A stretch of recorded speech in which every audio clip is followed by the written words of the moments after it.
Hello दोस्तों, आज के इस वीडियो में हम पढ़ने जा रहे हैं complete modern history in 10 hours by Madhukar Kotwe sir के नोट्स के द्वारा। ठीक है, तो इंडियन मॉडर्न हिस्ट्री, आधुनिक भारत का इतिहास। ठीक है, तो कब से पढ़ा जाता है आधुनिक भारत का इतिहास?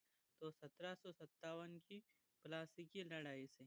ठीक है, 1757 की जो प्लासी की लड़ाई होती है, यानी कि जो 18वीं सदी है उसके मध्य से लेकर एक तरीके से हमें मॉडर्न हिस्ट्री का, आधुनिक भारत का इतिहास का क्या करना होता है, अध्ययन करना होता है। लेकिन उसमें बेसिकली मेनली कहाँ से माना जाता है इसको? मध्य से। तो 1757 की प्लासी की लड़ाई से उसको मध्य में माना जाता है। ठीक है, और फिर इसमें हम देखते हैं कि प्रीलिम का सिलेबस क्या है। ठीक है, तो आगे बढ़ते हैं हम हमारे वीडियो में। ठीक है, तो हम देख रहे थे इसमें जो प्रीलिम्स का सिलेबस क्या होता है। ठीक है, तो प्रीलिम्स का सिलेबस बस एक लाइन लिख दी गई है कि भारत का इतिहास और भारतीय राष्ट्रीय आंदोलन, यानी कि भारत का इतिहास और भारतीय राष्ट्रीय आंदोलन के बारे में हम आपसे कोई भी सवाल पूछ सकते हैं।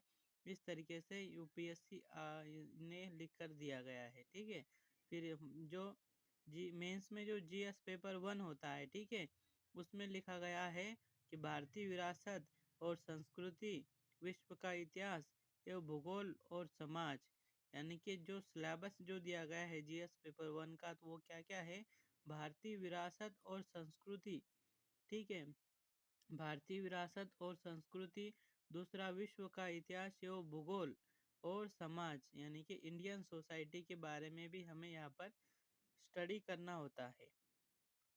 दूसरा इसमें यूनिट 1 जो आता है, तो यूनिट 1 आता है भारतीय संस्कृति में प्राचीन काल से आधुनिक काल तक के कला के रूप, साहित्य और वास्तुकला के मुख्य पहलू शामिल होंगे। यानी कि क्या क्या शामिल होगा यूनिट 1 में? तो भारतीय संस्कृति में प्राचीन काल से आधुनिक काल तक के कला के रूप, यानी कि प्राचीन काल से आधुनिक काल तक कला के क्या क्या रूप रहे हैं उनको हमें देखना है। साहित्य किस प्रकार का रहा है उसको समझना है। वास्तुकला के जो मुख्य पहलू क्या क्या थे वो जो इसमें शामिल होते हैं उसको स्टडी करना है।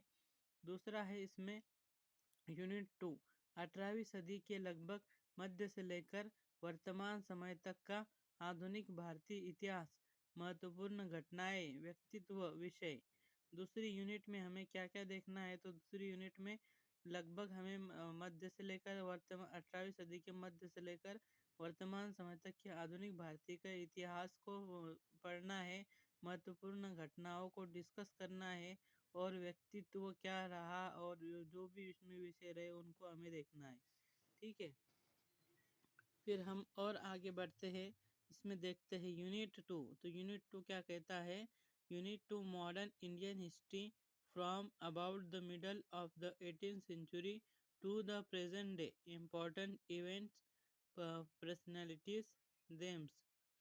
यूनिट 3 जो इसमें, ठीक है, यूनिट 3 को हम पढ़ते हैं। तो यूनिट 3 में क्या क्या है?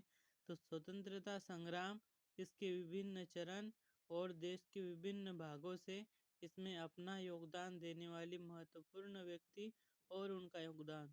अब यूनिट 3 क्या क्या है? तो यूनिट 3 है स्वतंत्रता संग्राम, इसके विभिन्न चरण और देश के विभिन्न भागों से इसमें अपना योगदान देने वाले महत्वपूर्ण व्यक्ति और उनका योगदान क्या क्या है उसको हमें देखना है।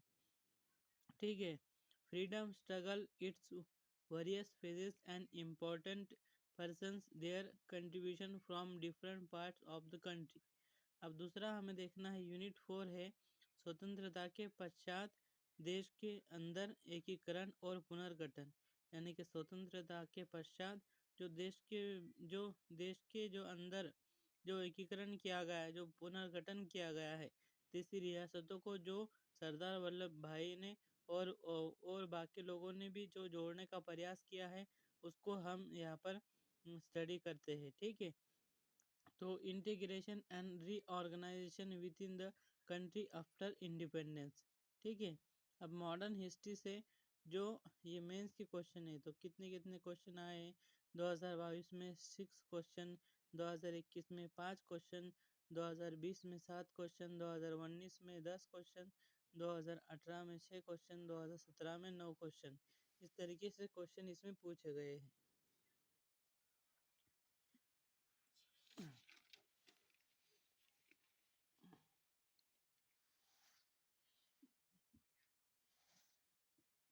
अब इसमें बुक और स्टडी मटेरियल के बारे में बताया गया है। तो ओल्ड एनसीईआरटी की बुक पढ़ सकते हैं हम। प्राचीन भारत के लिए आर्य शर्मा की, मध्यकालीन भारत के लिए, आधुनिक भारत के लिए, ये 3 बुक किताबें पढ़ सकते हैं। यूरोपीय कंपनी का भारत आगमन। अब 18वीं सदी के मध्य का भारत क्या था उसको देखेंगे। फिर देखेंगे कि बंगाल में ब्रिटिश सत्ता की स्थापना होती है। फिर ब्रिटिश साम्राज्यवाद का स्वरूप क्या था उसको देखेंगे। कि सामाजिक धार्मिक सुधार आंदोलन क्या क्या हुए उनको देखेंगे। फिर 1857 के क्रांति के पूर्ववर्ती विद्रोह को स्टडी करेंगे। फिर 1857 का विद्रोह तथा 1858 के बाद ब्रिटिश नीति में क्या क्या परिवर्तन हुआ उसको देखेंगे। तो इस तरीके से हम इसमें और भी देखेंगे। ठीक है, तो थैंक यू सो मच।